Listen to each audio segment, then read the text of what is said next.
as you can see, I have my camera is a little off here, but that's all right because I am setting on my legs. I'm setting on my heels, on my feet.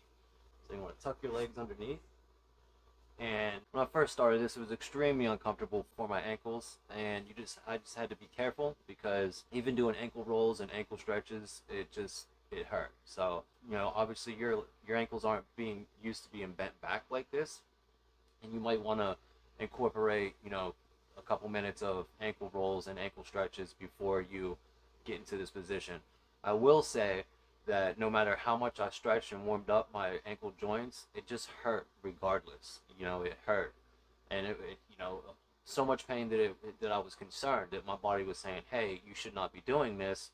And when in fact I realized this, I needed to push past that threshold because my ankles weren't feeling any pain throughout the day after the stretch and after this sitting in this position. But while I was sitting in this position, my ankles were screaming at me, "Hey, we don't want to do this." So that's just something you want to take in mind. And always, people have different thresholds of pain, so always remember that. And if you can push yourself past that threshold, I think that this is the one instance where you'll be okay. But if the pain feels like it's too much, then get up, walk around, see what your ankles feel like. Your body might be telling you the right thing, which is to not do this stretch. I think this stretch right here, where you're sitting back on your legs and you go backwards, is the most beneficial stretch that I've done, as well as the one that comes after this, to get myself into a more comfortable position and closer to sitting in the lotus position. So, all right. I don't actually have my clock, but we'll use the video timer. You just want to go back slowly. At first you want to use your arms and your hands. Eventually progress down to your elbows. All right. So again, you don't want to bounce or anything. You definitely want to breathe. And you want to come back up slowly.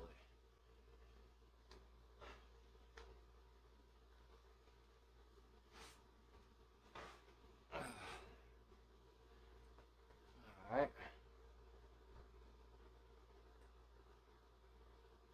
I don't know if you guys can hear that, but my ankles and knees do crack and pop when I'm doing these stretches and positions. I'm a 40-year-old man. That's to be expected. Alright, now the second one, the next stretch is, again, as you'll notice, I am pulling my leg in before I pull it out. So I'm locking it into that in position.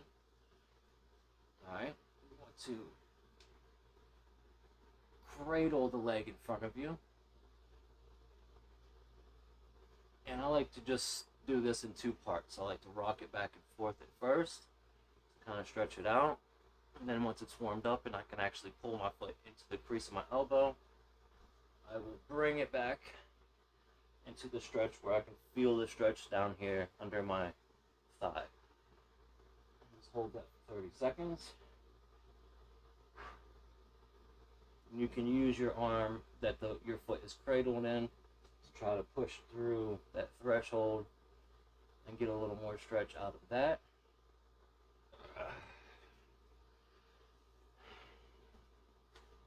Alright, next leg, pull it in. That cradle position. And then, again, push back into that point where you can feel the stretch under here, and you're under your thigh. And hold that for 30 seconds.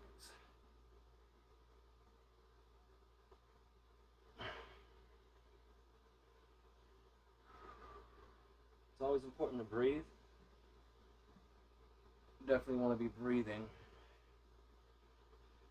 It's through our breath and deep breaths and inhaling and inflating the diaphragm and deflating the diaphragm that we actually release some of those toxins that like to hide deep down into our muscles, inside of our muscles. So, all right, got those done.